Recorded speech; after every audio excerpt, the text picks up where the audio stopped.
Assalamualaikum warahmatullahi wabarakatuh.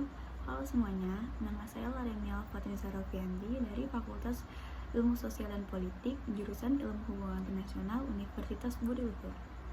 Maksud dari video saya ini adalah saya ingin menjelaskan tentang perkembangan ekonomi politik internasional. Apa aja sih pembahasannya? Yuk kita bahas. Perkembangan ekonomi politik internasional, di sini aku mengambil tentang ekspansi global.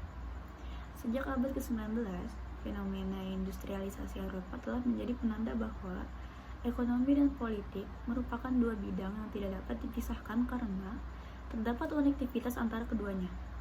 Meningkatnya arus perdagangan pasca industrialisasi membuat pasar tidak dapat bergerak dengan sendirinya, namun dibutuhkan kekuatan politik, utamanya dari pemerintah, untuk membantu dan mengontrol pasar itu sendiri. Ekonomi politik internasional mulai berkembang sejak fenomena industrialisasi Eropa di abad ke-19. Seiring dengan meningkatnya pergerakan faktor kapital dan kegiatan perdagangan secara global, negara-negara Eropa khususnya telah berkembang menjadi negara-negara industri kapitalis. Kontrol atas ekonomi ini menjadi hal yang penting, sehingga dibutuhkan peran pemerintah untuk mengatur mekanisme pasar, baik domestik maupun antar negara. Dalam pengontrolan ekonomi di era industrialisasi ini, selain pemerintah memiliki andil untuk mengatur mekanisme pasar dalam dan luar negeri dalam bentuk penetapan bea cukai, ekspor dan impor, hingga kebijakan tarif, pemerintah juga bertugas untuk melindungi produk-produk domestik dalam persaingan dengan asing. Keikutsertaan pemerintah dalam praktik perdagangan internasional di abad ke-19 ini menandakan bahwa pasar dan pemerintah tidak dapat berjalan sendiri-sendiri, namun harus terdapat keterikatan dan kontrol antara keduanya, sehingga pada era ini mulai dapat dilihat koherensi ekonomi politik internasional. Sedangkan apabila ditinjau dalam kerangka teoritis, studi ekonomi politik internasional mulai berkembang pada abad ke-18 ketika Adam Smith mengeluarkan karyanya yang berjudul Smith, The World of Teori mengenai merkantilisme, di mana perekonomian seharusnya turut dikontrol oleh kekuatan politik.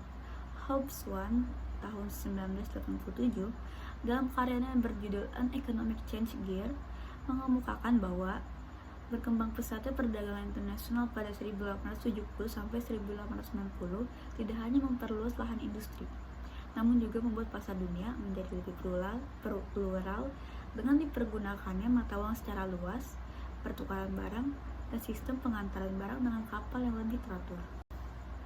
Eksplorasi negara-negara Eropa terhadap negara-negara agraria di luar Eropa ini berangsur-angsur bergeser menjadi salah satu bentuk ekspansi.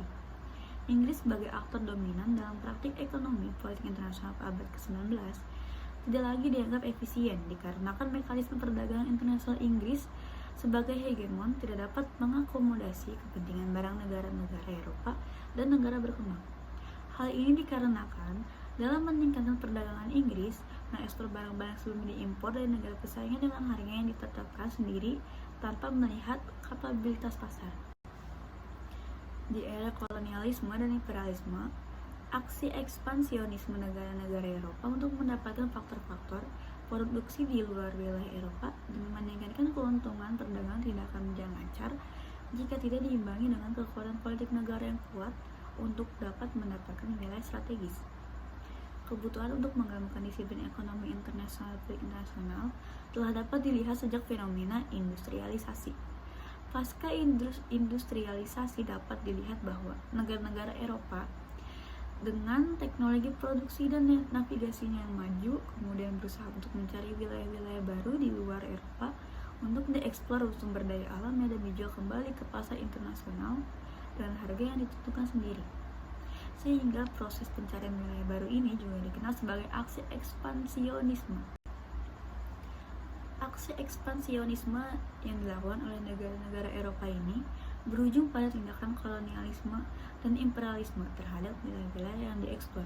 Selain itu, setiap negara penjajah Eropa kemudian berusaha untuk mendapatkan wilayah dengan nilai posisi dan sumber daya terstrategis untuk diduduki, sehingga dalam hal ini dibutuhkan andil dari politik agar dapat memperoleh wilayah yang diinginkan. Sekiranya itu saja yang bisa saya sampaikan tentang perkembangan ekonomi politik internasional. Maaf apabila saya banyak salah kata, kurang dan lebih mohon maaf. Wassalamualaikum warahmatullahi wabarakatuh. Salam Budi Luhur.